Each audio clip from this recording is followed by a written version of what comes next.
In short समझने की कोशिश करते हैं कि साइमन कमीशंस क्या था। नवंबर 1927 में ब्रिटिश गवर्नमेंट के द्वारा ये अनाउंस किया गया था कि 7 मेंबर की एक स्टैट्यूटरी कमीशन बनाई जाएगी अंडर चेयरमैनशिप ऑफ किसके, सर जॉन कमीशन के अंदर। तो इसमें ये बात रखी गई थी कि इंडिया जो है, India under a new constitution की कंडीशंस के बारे में बात रखी गई थी। जितने भी जो मेंबर थे साइमन कमीशन में वो सारे किसके थे, ब्रिटिश के थे। इसी के द्वारा इंडिया के द्वारा क्या है, यानी कि साइमन गो बैक, यानी कि साइमन कमीशन को बाइकआउट करने की बात रखी गई थी, जिसमें ये नारा लगाया गया था कि साइमन कमीशन गो बैक।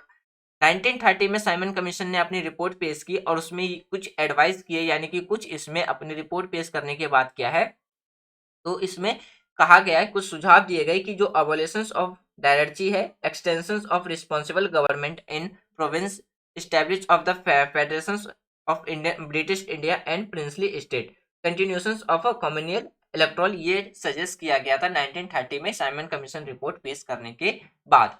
उसके बाद ब्रिटिश गवर्नमेंट के द्वारा 3 राउंड टेबल कॉन्फ्रेंस बुलाया गया, जिसके अंदर रिप्रेजेंटेटिव थे ब्रिटिश गवर्नमेंट के, ब्रिटिश इंडिया के और इंडियन प्रिंसली स्टेट के।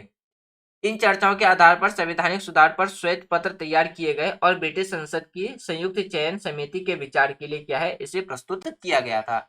इस समिति की सिफारिश को भारत सरकार ने अगले अधिनियम, यानी कि जो 1935 का इंडियन गवर्नमेंट एक्ट आया था, उसमें परिवर्तन करके शामिल कर लिया गया।